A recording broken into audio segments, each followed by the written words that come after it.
भगवान के सामने रोने से क्या होता है। नमस्कार दोस्तों, स्वागत है आपका हमारे धर्मार्थ ज्ञान दर्पण यूट्यूब चैनल में। दोस्तों, आज हम आपको भगवान के सामने रोने से क्या होता है इसके बारे में इस वीडियो के माध्यम से सुनाने जा रहे हैं। और दोस्तों, आपसे हमारा विनम्र निवेदन है कि कृपया यह सब जानने के लिए आपको इस वीडियो को अंत तक ही देखना पड़ेगा, तभी यह सब जान पाओगे।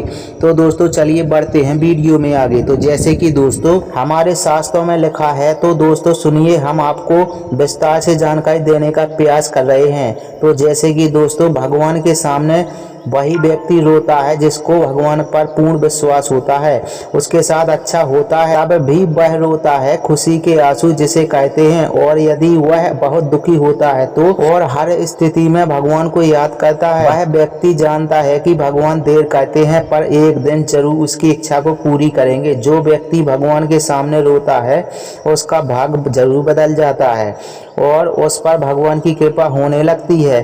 और उस व्यक्ति के साथ चाहे कुछ अच्छा ना भी हो तो भी उसका भगवान पर पूर्ण भरोसा होता है और भगवान ही उसकी सहायता करेंगे। वह हर दुख में भगवान को याद करता है और सुख में भी भगवान को नहीं भूलता है। उस व्यक्ति का मन पवित्र होने लगता है और उसके अंदर आध्यात्मिक का विकास होने लगता है और उसका मन भगवान की भक्ति में लगने लगता है। और दोस्तों, जब कोई व्यक्ति भगवान के सामने जब जाता है तो उसका दुख दर्द वह भगवान को बताता है और हमारे मन की हर एक बात भगवान जरूर जानते हैं। वह अंतर्यामी हैं और उनसे कुछ नहीं छुपता है। जब किसी व्यक्ति को भगवान के पास जाते ही रोना आता है तो उसे यदि मुसीबतों से जल्दी बाहर निकलना है तो उसे भगवान गीता पढ़ना शुरू कर देना चाहिए, क्योंकि जब कोई दुखी व्यक्ति भगवान गीता पढ़ता है तो उसे बहुत जल्दी भगवान उसे सही राह दिखा देते हैं। अगर कोई विधि पूर्वक भागवत गीता पढ़ता है तो उसके जीवन में चमत्कार जरूर होता है। और आप भगवान की स्तुति करें, वो आपके जीवन के बड़े से बड़े संकट को दूर कर देंगे। और दोस्तों, भगवान के सामने रोना चाहिए नहीं। सनातन धर्म को मानने वाले प्रत्येक व्यक्ति का अंतिम लक्ष्य मोक्ष की प्राप्ति होता है। हर व्यक्ति चाहता है कि वह जीवित अवस्था में सारे सुख भोगे और मृत्यु के बाद उसे मोक्ष की प्राप्ति हो जाए और भौतिक सुख प्राप्त करने के लिए भगवान से प्रार्थना करना प्रारंभ कर देता है और वह चाहता है कि उसे दुनिया की सारी खुशियां मिल जाएं। पर हर व्यक्ति को इस बात पर गौर करना चाहिए कि भगवान का यह फर्ज होता है कि अपने भक्त का पेट भर जाए। उनका यह फर्ज नहीं है कि वह आपकी हर इच्छा पूरी करे। और यदि आप अपनी ढेर सारी इच्छाओं को पूरा करना है तो उसके अनुसार मेहनत भी करनी पड़ेगी। भगवान ने भी इसी धरती पर जन्म लिया है इसीलिए कि सभी व्यक्तियों को किस तरह के जीवन जीना है। उन्होंने लोगों को यह बता दिया है कि जीवन को कैसे जीना चाहिए। इस धरती को मृत्यु लोक कहा जाता है और दोस्तों, मृत्यु लोक पृथ्वी को इसीलिए कहा गया है कि व्यक्ति यहाँ पर अलग अलग योनियों में जन्म लेता है और मरता रहता है और 84 लाख योनियों में होता है और जिसमें मनुष्य का जन्म बहुत मुश्किलों के बाद 80 योनियों में भटकने के बाद मिलता है। खाना पीना, बच्चे पैदा करना, यह तो जानवर भी पैदा करते हैं, पर मनुष्य का जन्म बहुत से महत्वपूर्ण उपदेशों के लिए होता है। इस धरती पर हर व्यक्ति अपने अच्छे बुरे कर्मों के फल को भोगने के लिए जन्म लेता है और जो व्यक्ति अच्छे कर्म करता है और नेकी और भलाई का काम करता है और भगवान की भक्ति सच्चे मन से करता है तो उसे भगवान की प्राप्ति होती है।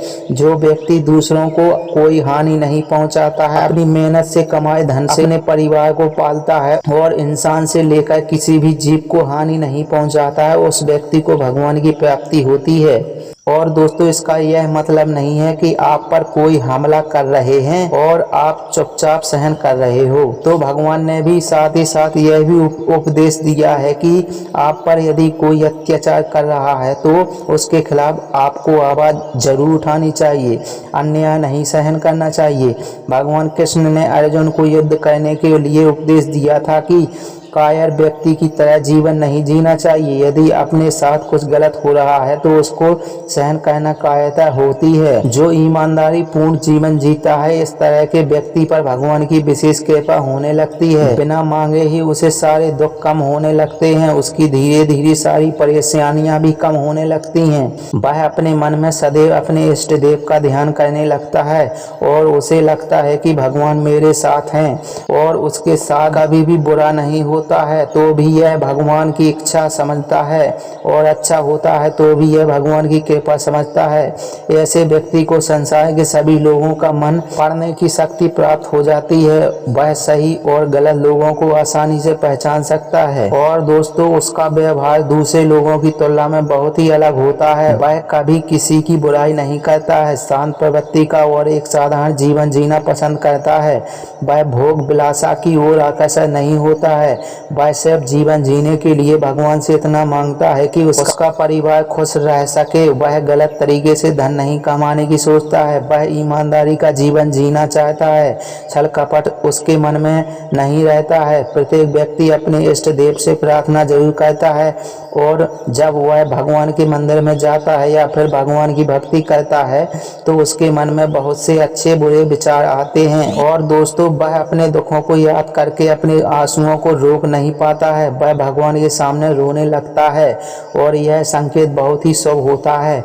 आप अपने दुख भगवान को बता रहे हैं, क्योंकि यदि आप अपने दुख दूसरे लोगों को बताएंगे तो वह आपकी सहायता करने के बदले में आपसे कुछ भी मांग सकता है, और आपको उसका जिंदगी भर एहसान मानना पड़ सकता है। और दुख के समय ही भगवान आपकी सहायता करने के लिए किसी न किसी रूप में आपकी मदद करते हैं। इसीलिए भगवान को हमें हमारे दुख बताना चाहिए, और भगवान के सामने आप रो भी सकते हैं। वो आपके दुख को समझेंगे, दूसरे लोगों की तरह आपका मजाक नहीं उड़ाएंगे। भगवान आपके दुखों को दूर करेंगे। और दोस्तों जीवन में कितनी भी बड़ी परेशानी क्यों ना आए, उसे भगवान को बताएं और सच्ची प्रार्थना करें तो आपको चमत्कारी फायदे होंगे। धार्मिक पुस्तकें पढ़ने से जो मन को एकाग्र शक्ति और शांति प्राप्त होती है, जो कभी आपने सोचा भी नहीं होगा।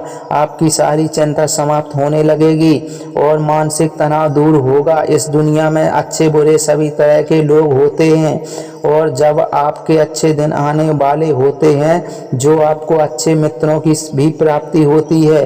और दोस्तों आइए अब जानते हैं कि भगवान के सामने जानबूझकर रोने से क्या होता है। आज हम आपको यह बताने का प्रयास कर रहे हैं कि यदि आप भगवान के सामने जानबूझकर रोते हैं तो आपके साथ क्या होता है। सुख दुख तो सभी के जीवन में होता है, और हम भगवान से प्रार्थना भी करते हैं। जब हमारा दुख असहनीय हो जाता है तो हमारी आंखों से आंसू अपने आप ही निकलने लगते हैं। कहते हैं कि भगवान की पूजा कोई बेमन से भी करता है तो भी भगवान उस व्यक्ति से खुश हो जाते हैं और उसकी इच्छा पूरी हो जाती है। इसीलिए भगवान कहते हैं कि उस व्यक्ति को भगवान की शक्ति पर विश्वास हो सके। शुरुआत में यदि आप बेमन नहीं चाहते हुए भी भगवान की पूजा करते हैं तो भगवान आपकी मनोकामना तो पूरी कर देंगे, पर यह हर बार नहीं होगा। एक या दो बार ही ऐसा हो सकता है। फिर भी आपने भक्ति पूर्वक भगवान की पूजा नहीं की तो आपकी मनोकामना पूरी होने में समय लग सकता है। और यदि आप भगवान के सामने झूठा रोने का नाटक करते हैं तो भगवान तो अंतर्यामी होते हैं, वह सब जानते हैं। फिर भी भगवान सिर्फ बहुत भोले हैं, वह अपने भक्तों को निराश नहीं करते हैं। ऐसे में भक्तहीन लोगों की ही मनोकामना पूरी कर सकते हैं। और दोस्तों पौराणिक कथाओं में बहुत से राक्षस भी भगवान की भक्ति करते थे और उनसे वरदान प्राप्त कर लेते थे। भगवान उन राक्षसों के मन की सारी बातें जानते हुए भी उनको आशीर्वाद दे देते थे। आप भगवान से भक्ति मांगेंगे तो आपको भक्ति प्राप्त होगी, और आप धन मांगेंगे तो आपको धन मिलेगा। जैसे ही भक्त की इच्छा होती है भगवान उससे पूरी जरूर करता है। और आप चाहे झूठा भी रोएं तो भी भगवान आपकी सुनेंगे। वह यह सोचेंगे कि मेरा भक्त किसी भी तरह मेरे पास आया तो है, उसे वह निराश नहीं करते हैं। भोलेनाथ अपने सभी भक्तों का दुख दूर करते हैं। पर यदि आप भगवान विष्णु और माँ दुर्गा गणेश भगवान को इस तरह मनाने का प्रयास करेंगे तो आपकी पहली परीक्षा ली जाएगी और आपकी मनोकामना आसानी से पूरी नहीं होगी। आपको चमत्कार तो महसूस होंगे, पर भगवान की भक्ति करने पर आपको भगवान में विश्वास उत्पन्न होगा, तभी आपकी मनोकामना पूरी होगी। आपका लक्ष्य बस एक ही होना चाहिए कि भगवान मेरे हर दुख को दूर करेंगे। अपना दुख भगवान को जरूर बताएं और सच्ची प्रार्थना जरूर करें। तो दोस्तों आपको हमारी यह कहानी की वीडियो वीडियो कैसी लगी कमेंट करके ज़रूर बताएं। और दोस्तों आपको हमारी यह कहानी की वीडियो अच्छी लगी हो तो प्लीज़ हमारी इस वीडियो को एक लाइक ज़रूर कर दें। और दोस्तों आपने अभी तक हमारे इस चैनल को सब्सक्राइब नहीं किया तो इस चैनल को सब्सक्राइब जरूर कर दें और साथ में बेल आइकन ऑल पर प्रेस जरूर कर दें ताकि आने वाली इसी तरह की हर कहानी की वीडियो आप तक सबसे पहले पहुंचे। तो दोस्तों तब तक के लिए धन्यवाद। मिलते हैं इसी तरह की अगली नई कहानी की वीडियो में।